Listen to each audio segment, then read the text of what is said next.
정부가 규제 완화 법안을 다른 법안보다 더 신속하게 처리하는 일명 패스트트랙 방식을 도입하는 방안을 추진합니다. 한국투자공사와 국민연금공단 등 공공기관이 내달부터 협의회를 구성해 해외 투자 정보를 공유합니다. 현대제철이 쇠똥으로 쇳물을 뽑아내는 기술을 세계 최초로 개발했습니다. 보건복지부는 내달부터 장애인 연금 기초급여가 2.4% 인상된다고 밝혔습니다. 시청자 여러분 안녕하십니까? 센 경제 현장의 정혜림입니다. 이 코스피 지수가 외국인 순매수에 힘입어 4거래 연속 상승 마감했습니다. 오늘장 마감 소식 증권부의 김창현 기자 연결해 자세한 얘기 나눠보도록 하겠습니다. 안녕하십니까? 네, 안녕하십니까? 네, 오늘장 마감 소식부터 전해주시죠.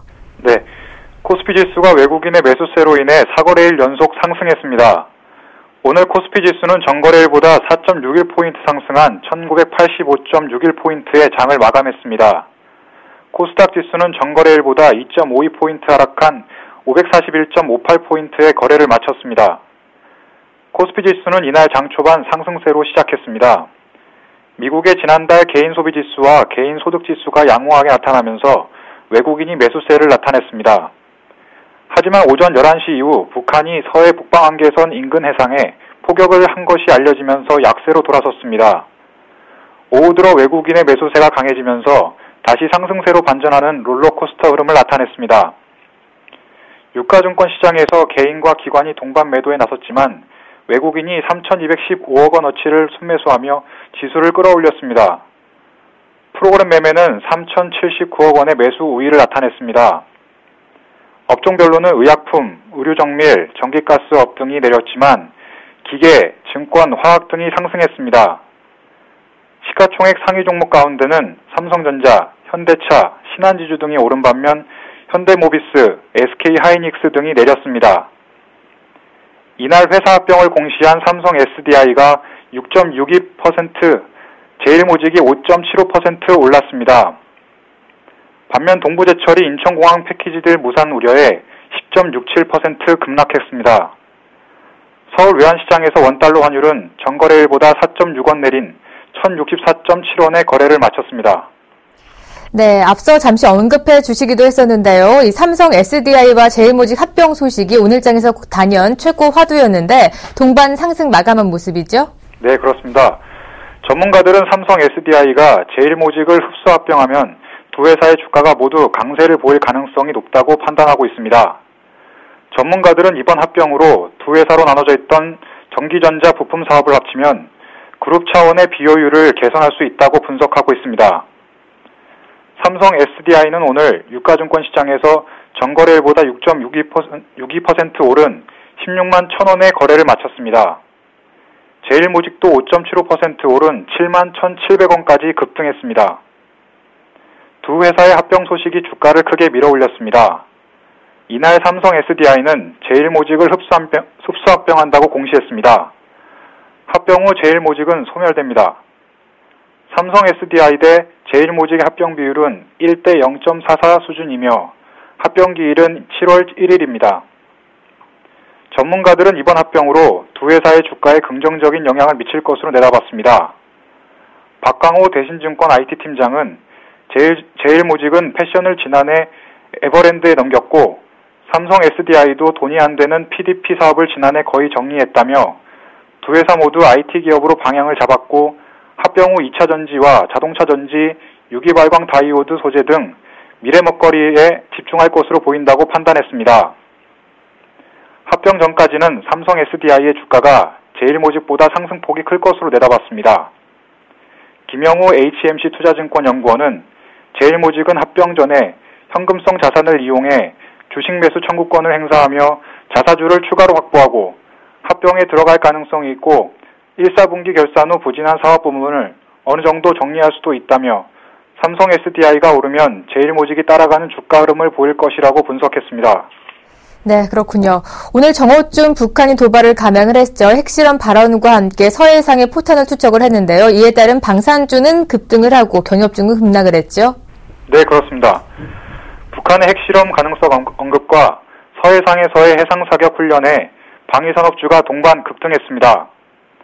반면 이산가족 상봉, 박근혜 대통령의 통일대박 발언에 기대감을 키우던 경제협력주들은 큰 폭으로 떨어졌습니다. 오늘 코스닥 시장에서 스페코는 가격 제한폭까지 올라 4,380원에 거래를 마쳤습니다.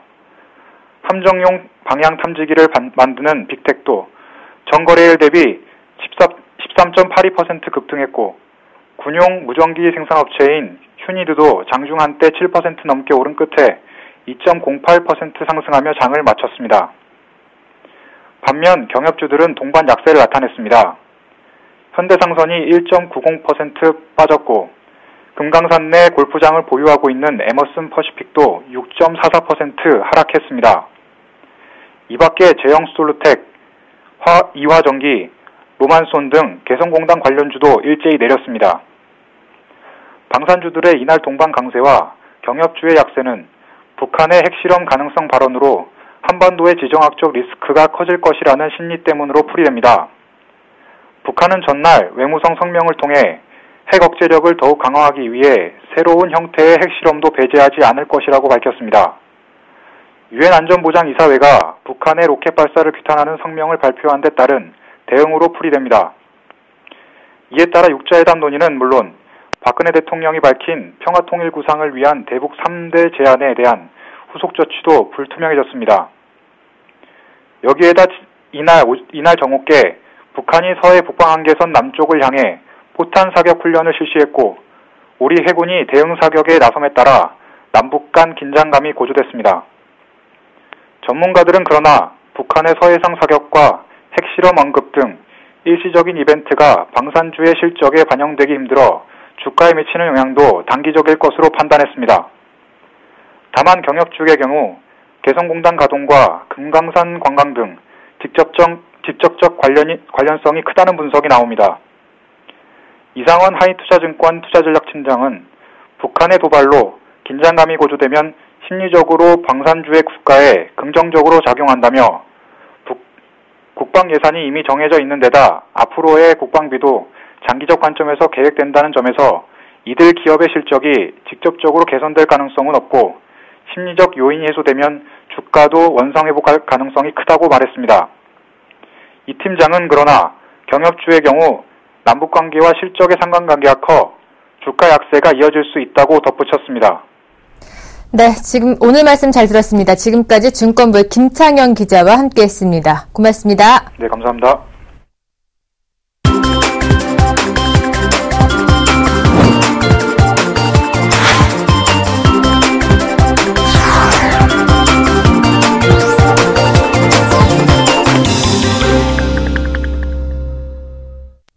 오늘의 주요 뉴스입니다. 정부가 규제 완화 법안을 다른 법안보다 더 신속하게 처리하는 일명 패스트트랙 방식을 도입하는 방안을 추진합니다. 기획재정부 관계자는 오늘 투자를 활성화하고 일자리를 창출한다는 차원에서 규제 완화 법안 처리 속도를 더 빨리 하는 방안을 법무부 등 관계부처와 조율하고 있다고 밝혔습니다. 입법 예고나 규제개혁위원회 및 법제처 심사 등 절차를 줄이면 약 1개월 정도 집행 절차를 단축할 수 있을 전망입니다. 한국투자공사와 국민연금공단 등 공공기관이 내달부터 협의회를 구성해 해외 투자 정보를 공유합니다. 기획재정부는 해외에 투자하는 공공기관들이 공공기관 해외투자협의회 구성 및 운영을 위한 양해각서를 체결했다고 밝혔습니다. 공공기관들은 한국투자공사를 중심으로 이 협의체를 활용해 해외 투자 경험과 사례 등 투자 관련 정보와 세계경제, 국제금융시장 동향 등 리서치 정보를 공유할 예정입니다. 해외 투자 네트워크를 함께 이용하고 투자 활성화를 위한 공동 연구도 진행할 계획입니다.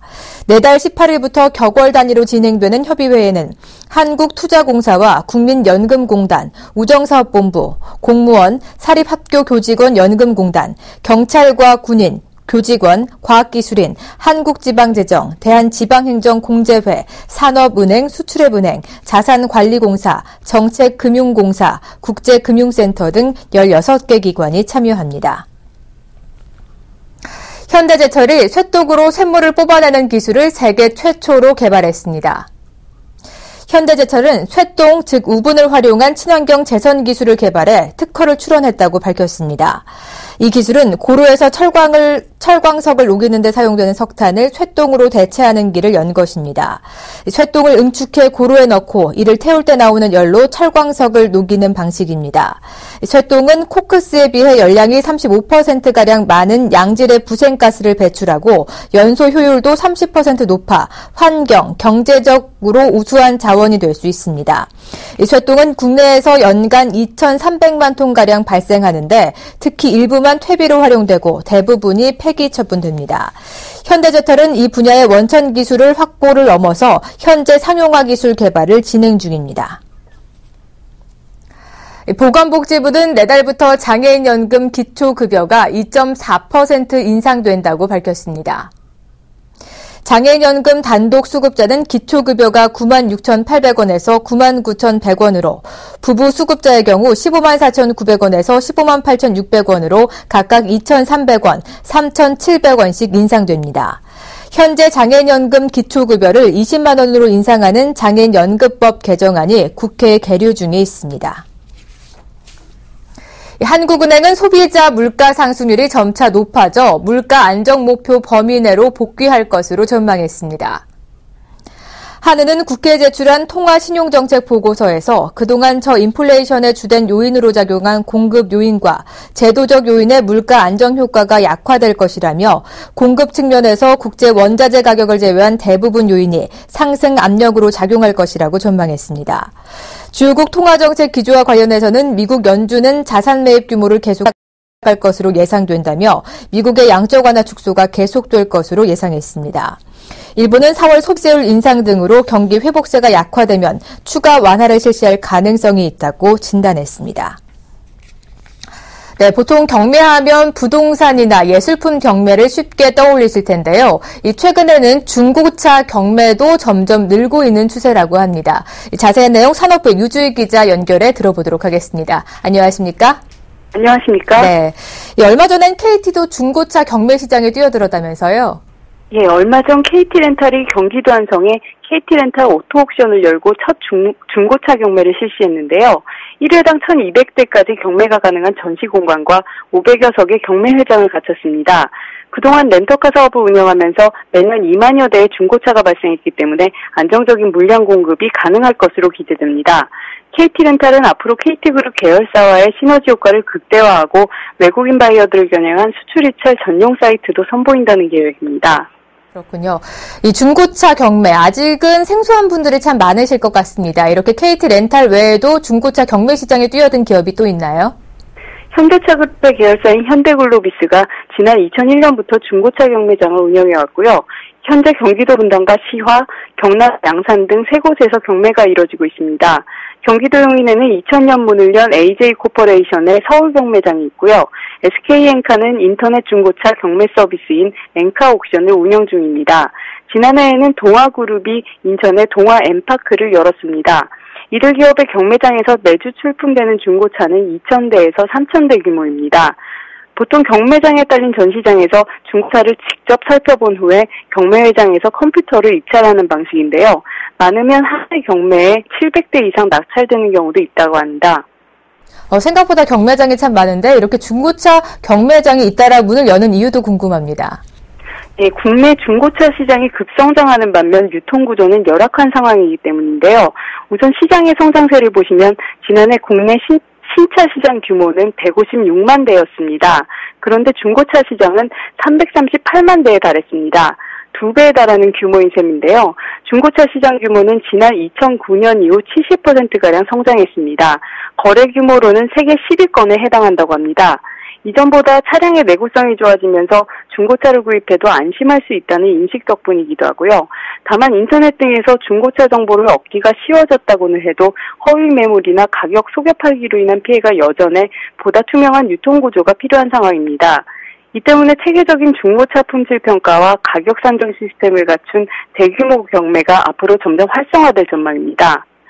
이렇게 대기업들이 중고차 시장에 뛰어들면서 개인 매매업자와의 갈등은 또 없는지 궁금한데요.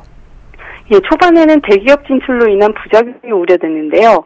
일각에서는 중고차 경매도 중고차 매매처럼 중소기업 적합업종으로 지정해야 한다는 의견이 있긴 했지만 보증된 중고차를 대량으로 낙찰받아 그것도 빠르게 유통할 수 있다는 장점 때문에 긍정적인 시각이 보다 많아질 것 같습니다. 다만 국내 매매업자들 사이에선 중고차 경매 시장에서 매입한 차를 해외로 수출하는 외국인 브로커들이 시세를 올린다는 불만이 다소 있다고 합니다. 일본에서는 자동차 회사가 직접 이 중고차 경매 자회사를 운영하기도 한다고 들었는데요. 그렇다면 해외에서는 중고차 경매가 우리나라보다 활성화적으로 움직이고 있나요? 예, 말씀하신 것처럼 일본의 경우 도요타 오토옥션이나 대형 중고차 업체인 걸리버 등에서 전체 중고차 거래의 60%를 경매로 유통합니다. 일본도 1960년대까지만 해도 중고차 시장의 거품이 심각했는데 정부가 관련 규제를 완화해 중고차 경매를 촉진하는 정책을 실시했습니다. 경매를 통한 중고차 유통이 늘면서 중고차 시장이 보다 투명해졌을 뿐만 아니라 덩달아 신차 시장까지 커졌다는 점이 재미있는데요. 차주들이 편리하게 중고차를 팔 수 있다 보니 신차를 구입하는 주기도 더 짧아졌기 때문입니다. 아직 우리나라 중고차 시장에서 경매가 차지하는 비중은 10%도 채 안 될 것으로 추정되지만 빠르게 선진국형 유통구조가 정착될 것으로 기대됩니다. 네, 그렇군요. 지금까지 산업부 유주희 기자와 함께했습니다. 오늘 말씀 고맙습니다. 감사합니다.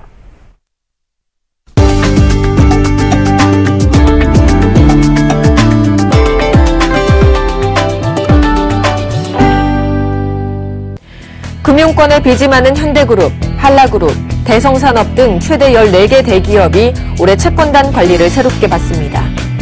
산업은행과 우리은행, 하나은행, 국민은행, 신한은행 등 주채권은행들은 주채무계열 대기업을 지난해 30개사에서 올해 최대 43개사까지 늘리기로 했습니다.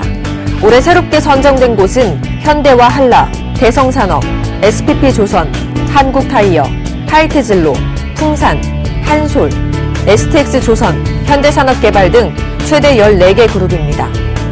올해 주채무계열 대기업이 급증한 것은 부실에 대한 사전 방지 기능을 강화하기 위해 주채무계열 편입 기준을 금융권 신용공여액 비중 1% 이상에서 0.075% 이상으로 강화한 데 따른 것입니다.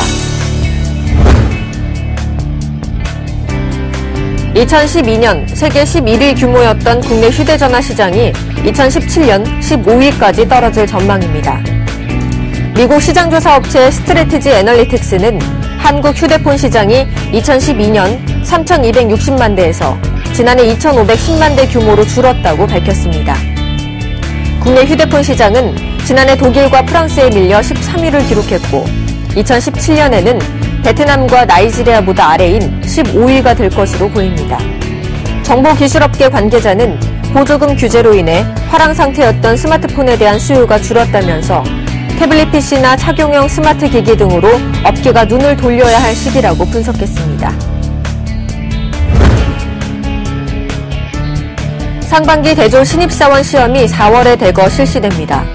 4월 5일 현대중공업과 LG화학이 인적성 검사를 실시하는 데 이어 CJ그룹 6일, 현대자동차그룹 12일, 삼성그룹 13일, 금호아시아나그룹 19일, 현대오일뱅크 20일, LG전자와 LGU+ 26일, SK그룹 27일 순으로 시험이 이어집니다. 특히 올해는 채용 규모가 큰 주요 기업의 인적성 검사 날짜가 겹치지 않아 구직자들에게 희소식이 되고 있습니다. 지난해 상반기에는 삼성그룹과 현대자동차가 그리고 CJ그룹과 기아자동차가 각각 같은 날 시험을 쳤습니다. 올해 상반기에 삼성그룹은 5,000명, 현대자동차그룹은 2,400명, LG그룹은 2,000명, SK그룹은 500명의 신입사원을 뽑을 예정입니다. 센 경제현장 오늘 준비한 소식은 여기까지입니다. 시청해주신 여러분 고맙습니다.